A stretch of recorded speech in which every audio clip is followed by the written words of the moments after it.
बच्चों, welcome to being human study. तो उम्मीद करते हैं कि आप लोगों की तैयारी बहुत अच्छे से चल रही होगी और आप लोगों के लिए हम अलग अलग टाइम पे वीडियो भी आप लाना शुरू कर दिए हैं। थोड़ा सा कभी कभी नहीं ला पाते हैं क्योंकि एग्जैक्टली टाइम नहीं मिल पाता वीडियो बनाने का, इसलिए नहीं तो हम रेगुलर यहाँ पे बनाते रहेंगे। बने रहिए हमारे चैनल पे, छोटा छोटा वीडियो है बच्चा, देखिए थोड़ा सा यार व्यू पे ध्यान दो यार, तुम लोग ध्यान नहीं दे रहे। चलो एनीवे क्वेश्चन समझते हैं। प्रकाश का वर्ण विक्षेपण से आप क्या समझते हैं? इंद्रधनुष क्या है?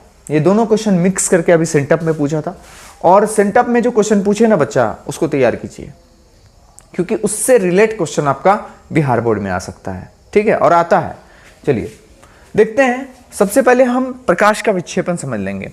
The phenomenon of splitting of light into 7 colours after passing through a prism is called dispersion of light. देखिए हम इसको पहले जो समझाए थे वो थोड़ा सा स्लो वे में समझाए थे, यानी सेंटअप वाला जो एग्जाम था उस टाइम में।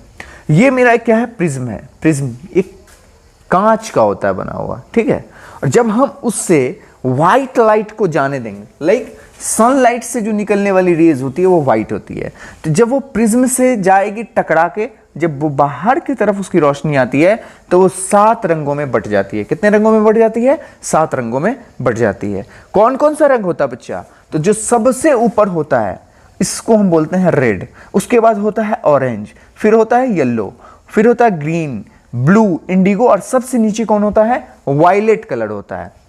तो अब आप समझ गए होंगे कि प्रकाश का विक्षेपण क्या होता है। मतलब प्रिज्म से गुजरने के बाद प्रकाश के 7 रंगों में बटने की जो प्रक्रिया होती है ना, उसको ही हम लोग क्या बोलते हैं? प्रकाश का विक्षेपण कहते हैं। कोई दिक्कत नहीं होना चाहिए आपको, बात समझ रहे हैं? यानी एक प्रिज्म है, इससे व्हाइट लाइट, कोई भी व्हाइट लाइट हमने इससे एंटर किया तो बाहर की तरफ जो निकल रही है रेज वो 7 रंगों में बट जाएगी। इसको ही हमने क्या बोला? प्रकाश का वर्ण विक्षेपण, या बोलो प्रकाश का विक्षेपण। वर्ण का मतलब ही होता है रंग भाई, ठीक है, तो रंग में बट जाना, ठीक है, विक्षेपित हो जाना, बट जाना, ठीक है। चलिए अब यहां पे काउज ऑफ डिस्पर्सन क्या है उसको समझिए। विक्षेपण का मूल कारण यह है कि प्रिज्म की सामग्री का अपवर्तनांक अलग अलग रंगों के और तरंग दैर्घ्य के लिए अलग अलग होता है। अब ये इसलिए विक्षेपण क्यों होता है? क्योंकि इसमें जो आप देख रहे हैं सब अलग अलग कलर होता है और इनका तरंग दैर्घ्य भी क्या होता है? अलग अलग होता है, इसलिए यह होता है, ठीक है। अब देखिए अगला क्या है? अलग अलग अपवर्तनांक के कारण, देखिए इस तरंग दैर्घ्य अलग है तो अपवर्तनांक भी अलग होगा, उसके कारण इनका विचलन भी अलग होता है। बस समझ, ये विचलित भी अलग अलग होगा। अब एग्जांपल यहां पे समझिए, देखिए लाल रंग की तरंग दैर्घ्य अधिकतम होती है, यानी सबसे ज्यादा जो होता है वो लाल रंग का होता है, इसलिए आपने जो देखा था डायग्राम में वो लाल रंग सबसे ऊपर था। अतः इसका अपवर्तनांक न्यूनतम होता है, यानी जिसका तरंग दैर्घ्य ज्यादा होगा उसका अपवर्तनांक क्या होगा? कम होगा, ठीक है। अतः विचलन भी इसका क्या होगा? न्यूनतम होगा।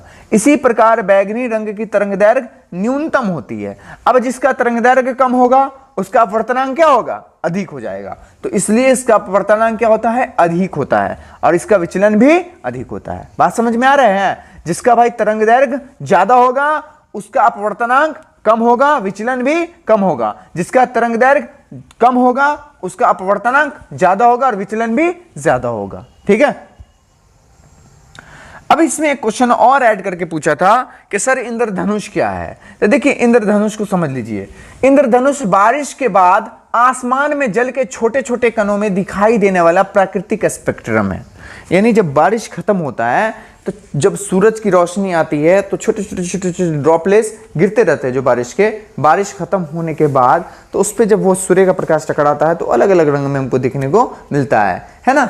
तो वही चीज यहाँ पे है, जैसे अपने लोग सर्फ वाला देखे होंगे, वो ऐसे ऐसे जो बचपन में कर दो किया बुलबुला निकलने लगा तो उसमें देखना अलग अलग कलर बन बन के निकलता है। तो वो क्यों? वो नॉर्मल रहता है, लेकिन सूर्य का प्रकाश उस पर टकरा है इसलिए हमको कलर अलग अलग देखने को मिल रहा है ना।